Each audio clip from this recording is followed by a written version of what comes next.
Where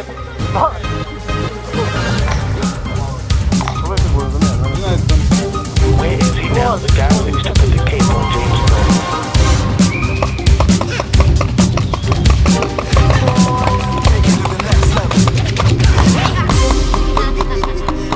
You got an organ going into one of the sonics. Ladies and gentlemen,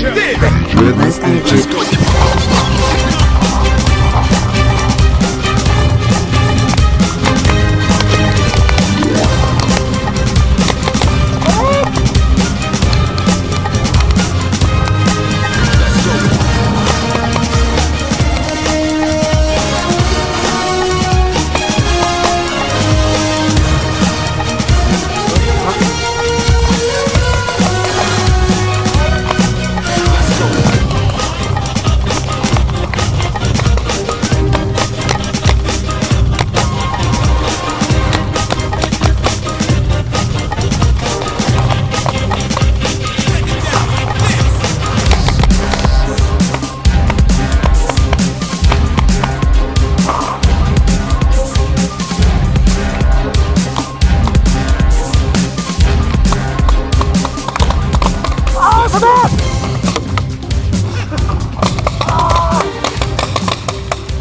Nie pokaż to. O!